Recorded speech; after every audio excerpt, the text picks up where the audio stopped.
Birds जो ground पर rest करती थीं, वो ही बची। स्मॉल मैमल्स, स्नेक्स, लिजर्ड्स अपने आप को अंडरग्राउंड बरों में हाइड कर लेते थे। क्रोकोडाइल्स और टर्टल्स पानी में छुप गए। अगर तुम इम्पैक्ट के बिल्कुल ऑपोजिट साइड पर होते और फास्ट रिएक्ट करते तो जरूर बचे रह सकते थे। इम्पैक्ट 10,000 माइल्स दूर होता और तुम्हें तुरंत अंडरग्राउंड जाना पड़ता। इस इम्पैक्ट की पावर को अंडर एस्टिमेट करने की गलती मत करना। और हाँ, केयरफुल रहना, क्योंकि तुम्हें अर्थ का शेक होना कम से कम 30 मिनट बाद फील होगा। एक डीप केव जिसमें नैरो एंट्रेंस हो, वहां छुप जाना, जो बिल्कुल परफेक्ट होती डेब्री और हीट से बचाने के लिए। अंडरग्राउंड टेम्परेचर भी स्टेबल रहेगा।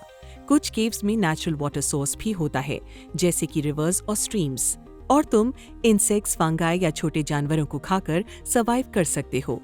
पुअर स्मॉल एनिमल्स जो केव में शेल्टर ढूंढ रहे हों, पर तुम्हारे लिए कुछ नहीं से कुछ बेहतर है। पर ओशंस या किसी और लार्जर वाटर बॉडी के पास भी रहना तुम्हारे लिए गलती होती। देखने में तो लगता कि एक मैसिव एस्टेरॉयड इम्पैक्ट के टाइम पर ओशन के पास रहना सेफ है, क्योंकि सी एक्सट्रीम टेम्परेचर्स चेंज के लिए बफर जैसा काम करता है। विद इन एन आवर 600 से 1000 feet high colossal waves gulf coast को हिट कर सकती। यहाँ तक कि रिवर्स को ऐसा पुश लगता कि वो उल्टा बहने लगती। ये पावरफुल वेव्स कोस्टलाइन में कंटिन्यू होते हुए with in 6 hours Europe, Africa और मेडिटेरेनियन तक पहुंच जाती।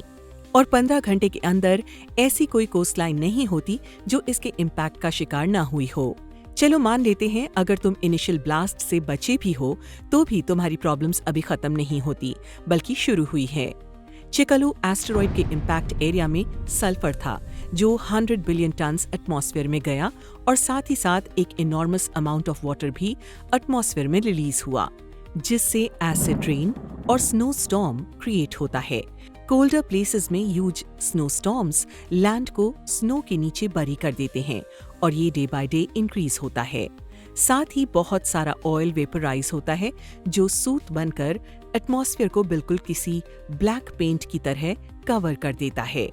यहाँ तक कि जब एसिड रेन्स काम डाउन हो जाती हैं, तब भी ये कार्बन क्लाउड्स के ऊपर ही रहता है और वॉश अवे नहीं होता है। इस सूटी लेयर की वजह से सनलाइट 90% ब्लॉक हो जाती है, अर्थ कोल्ड और डार्क हो जाता है, और वो भी कम से कम पूरे 3 साल के लिए। और फिर वर्ल्ड टेम्परेचर एवरेज 50 डिग्री तक घट जाता है। और फाइनली अपनी डीप केव से निकलने के बाद तुम्हें एक ट्रॉपिकल जगह ढूंढनी होगी ताकि तुम फ्रीज न हो। इसके लिए कुछ ऐसे स्पॉट्स चंक जो फ्रॉस्ट से बचे हुए हों, जैसे कि मैडागास्कर, इंडिया, जो उस वक्त एक आइलैंड था, या फिर इंडोनेशिया, यही जगह थी जहां थोड़ी बहुत लाइफ बाकी थी। यहाँ प्लांट्स और एनिमल सर्वाइव करते हैं और फ्रेश वाटर भी मिलता है। ये बाकी जगहों से अलग थे, क्योंकि बाकी सारी जगहें तो किसी ह्यूज न्यूक्लियर वेस्टलैंड जैसी लगने लगी थी। पर ये भी कोई पैराडाइज नहीं है। यहाँ पर यूजुअल सनलाइट का सिर्फ 10% ही आता है, और बस इतनी ही बारिश होती है जिससे कि ये जगह डेजर्ट में ना बदले। इस चिली ग्लूमी सेटिंग में ज्यादातर फूड चेन्स ब्रेक हो चुके होते हैं, और यहाँ सर्वाइव करने के लिए तुम्हें कम से कम 6 साल तक का एक्स्ट्रा फूड रेडी रखना होगा। Some things were lucky enough to survive. Fossil से पता चलता है कि फ्रेश वाटर इकोसिस्टम्स जैसे रिवर्स, लेक्स, एस्चुरी बचे हुए थे और फूड ढूंढने के लिए बेस्ट शॉट्स थे।